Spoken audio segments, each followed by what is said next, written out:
My freshman year of college, I found myself at a small Catholic university, which locally has a reputation for being the type of place for lacrosse players and other rich suburbanites. I don't know if I wasn't aware of this reputation or was just intentionally ignoring it because I liked how pretty the campus was. But as a strange, antisocial art kid, I found myself feeling isolated between the marketing majors and living on the same floor as the Catholic women's living community. So, in a desperate attempt to find other outsiders, I went to the campus anime and manga club meeting. The meeting started with watching a newly released episode of anime. I don't even remember which one now. Thrown into the middle of a series I knew nothing about, I had nothing to contribute to the post-viewing discussion or the continuing debates about this week's Shonen Jump, so I sat in silence until the meeting ended. I didn't go back. This wasn't my first ever run-in with anime. I had secretly watched Sailor Moon as a kid, sneaking VHS copies from the library so my mother wouldn't know. She didn't approve of it because it had unrealistic beauty standards for women, and I didn't correct her that Usagi was actually a middle school girl. I think that would have made the problem worse. I'd been transfixed by the colorful transformation scenes, the cute costumes and accessories, and even the boy drama, and I had enjoyed watching the Studio Ghibli movies with my dad as he railed against the Disney princesses, proclaiming Miyazaki was a real storyteller. But then, as an adult wanting to return to this medium, maybe out of nostalgia, maybe out of just wanting to be a part of a community, I was suddenly confronted with the fact that it wouldn't be that easy. This interaction felt emblematic of the barrier to entry of this medium. It is all at once too dense and the fan base too insular. I want to be clear, this is not the fault of the fans or the people in that club. That was their space to enjoy, and I was an outsider. I'm sure any one of those people would have happily given me a recommendation on what anime I should watch first if I hadn't been too awkward to ask. It wasn't until many years later that I was once again determined to enter new levels of media nerddom. I started with Deathnote. I was excited to jump into a new world, to learn about a whole new subsection of the media landscape. As someone who was on Tumblr in the 2010s, I was very familiar with its place in the internet zeitgeist. I relished in the nostalgia for the all-too self-serious emo days of my youth, and after finishing the series, I was excited. A whole new world of hashtag content was at my feet. I was ready to dive in. So what was the best this genre had to offer?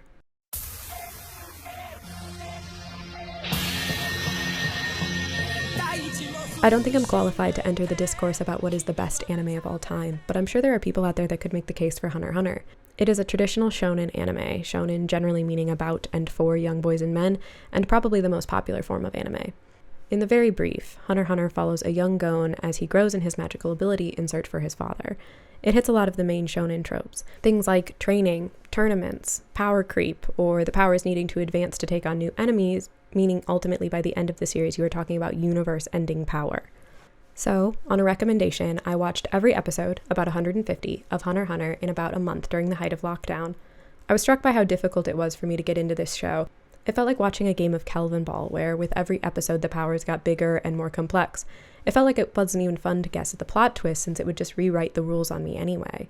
There were jokes and cutaways I didn't understand. I had to be told by someone who was actually familiar with the medium what these even meant. It was frustrating in the moment to feel like I couldn't have watched the show without outside assistance. I also want to say that I think this was the wrong way to watch this show.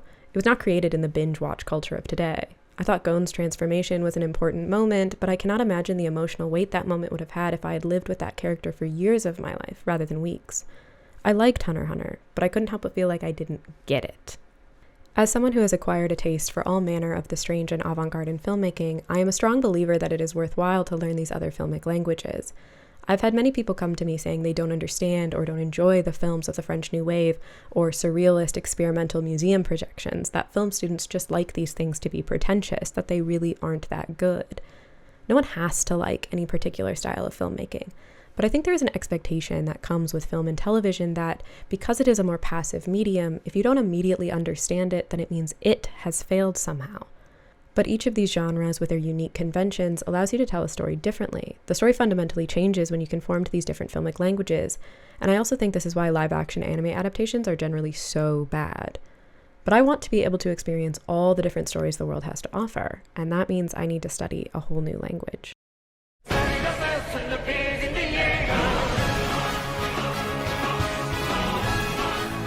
Attack on Titan is arguably the most successful anime among Western audiences. It was the most popular TV show in the entire US in January of 2022, and the most streamed title on Netflix of that year.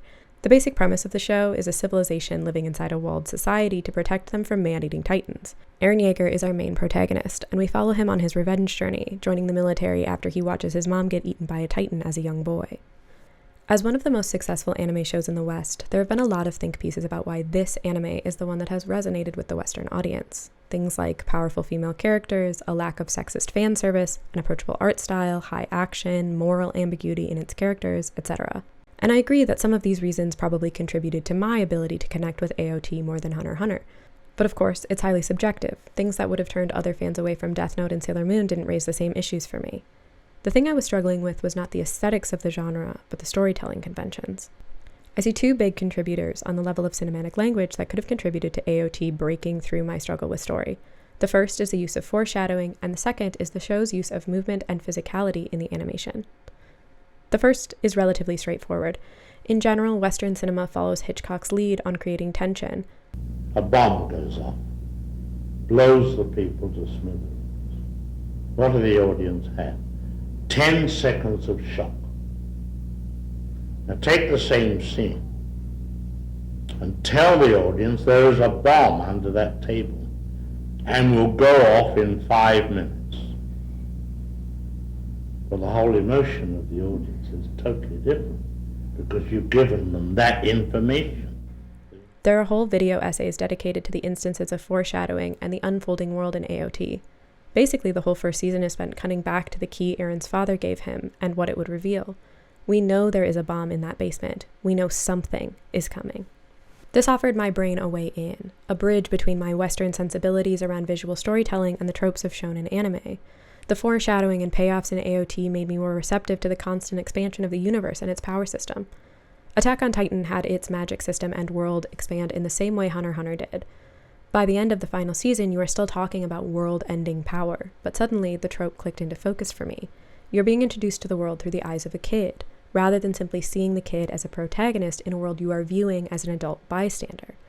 In shonen, we as the audience get to begin the journey with the optimism and naivety of youth along with our protagonist. We get to be molded right alongside them. The fight scenes in AOT are entirely different from anything I had seen in anime before. The fight choreography, the pacing, the beautiful animation. I was on the edge of my seat from the very first Titan battle. I'm not a big action buff. Most generic fight scenes bore me to tears, but these battles were intensely physical and we got to really see what was going on. This is where animation gets a chance to thrive as a medium. The impossible camera moves to show the action heroes swinging from cables, the gory details of slashing and fighting exaggerated in the best way, the ingenious weapon and ODM gear design. I don't want to watch a gunfight, I want to watch flying children with swords. A common critique of fighting in anime is the stop and talk trope, where characters will stop mid-fight to explain their newfound power. We hear characters' internal dialogue about their predictions for the fight, or stop to monologue about their emotional state. You also get the Greek chorus effect, where other characters are chiming in on the action. There are two main reasons why you get the stop and talk that seems unique to anime fight scenes. Firstly, in animation, movement equals expense, and in anime and manga, where you are talking about weekly outputs, pencil mileage becomes extremely important. And two, this is a holdover from being adapted from a written medium. As someone very new to the world of anime, I had never given much thought to the role of manga. It seems silly to think back on now. I knew that anime was based on manga, but I never really thought about what that meant for the genre. When a lot of written material is adapted for the screen, the source material is cut way down.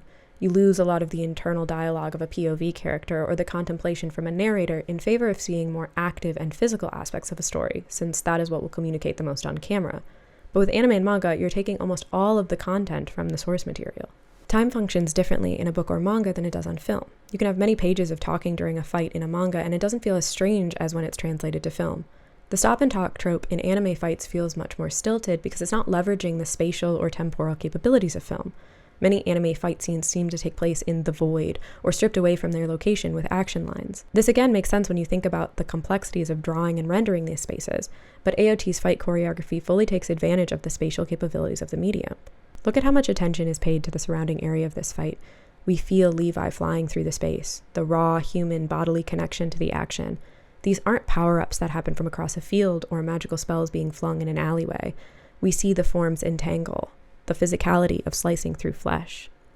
So, AOT made things more approachable, making them more physical rather than intellectual, location-based, fighting-based rather than magic-based, intelligence-based, power-level-based.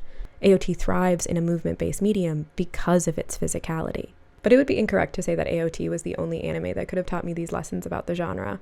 There are plenty of other shows with incredible fight choreography or amazing foreshadowing and story arcs. I would say that the content itself only accounts for about half of my newfound appreciation for the genre. AOT was the first anime I watched in real time. I gathered with friends for each new episode as it came out. We theorized on what would come next, even if it turned out to be wildly wrong. I saw thirst edits of Levi on my FYP, I saw memes set into the OST, and had the anticipation of waiting between weeks for what happened next. Anyone who is a part of the anime fandom already knows this to be true, and I knew it as well, hence my attempt to find camaraderie in a space I knew nothing about. What I had known but never experienced about fandom life was that it was greater than the media it came from. In fact, it could be argued that the life and creations of the fandom take on more priority than the canon text itself. This idea that it really isn't about the text itself is evident throughout the entire history of anime and its fan base here in the US. In the mid-century, in the early days of anime in the US, the difficulty in acquiring anime content meant that most of it had not been translated by the time it made it across the ocean, so fans had to be creative with dealing with the language barrier. Sometimes, someone would speak casual Japanese and do a rough translation. In other times, in lieu of any real understanding, fans would simply improvise and yell out their own dialogue creations. What was important was not the message of this particular film, but the audience's participation in the imaginative communal act of watching something different, something Japanese, something global. More specifically, the case of anime illustrates how non-elites have engaged in the process of globalization by using the consumption of a foreign cultural product to create new social communities reflecting cultural heterogeneity in local US settings. In the mid-century, people were intentionally seeking out new global media as a way to distinguish themselves from mainstream American culture. Of course, this opens important conversations about the notions of the exotic other and appropriation. But an underlying theme here is an attempt to create something different, dissatisfaction with mainstream American sensibilities leading to congregating around underground media. Fandom maintained the function of an interpretive community and the status of an alternative community, allowing participants a space in which to critically and communally engage anime texts. The work of the imagination often took place with an oppositional attitude towards mainstream US entertainment media, though it would be unwise to assume a simplistic binary mainstream versus underground tension. Until 1989, when entrepreneurs founded the first US anime import company, thus turning the corner towards anime's commercialization, fan communities existed solely because of grassroots do-it-yourself initiatives. US anime fandom in its first decade was a form of intercultural relationship at the level of middle-class, non-elite private citizens. Whereas anime are mainstream culture in Japan, in America they are still alternative culture, particularly when we are talking about hard-to-find videos. For this reason, American fans enjoy anime partly because it allows them to feel as though they have specialized knowledge ordinary Americans do not. In effect, you get to feel worldly, eclectic, intellectual, and more importantly, an insider because of the media you consumed. I think this perspective has changed somewhat throughout the decades. Increased globalization means that it's no longer revolutionary to consume media from different countries. However, I do think the association between the media you consume as a function of your identity has only become stronger in the digital media age. So what identity are you assuming when you watch anime? With linguistic obstacles placed in the way of understanding content, the medium of anime became the message. Club gatherings are just as much about communal activities of watching, interpreting, and participating as they were about anime's content. Viewing occurred in the social environment of like-minded individuals, not the privacy of one's own home, contributing to the social construction of a distinct community.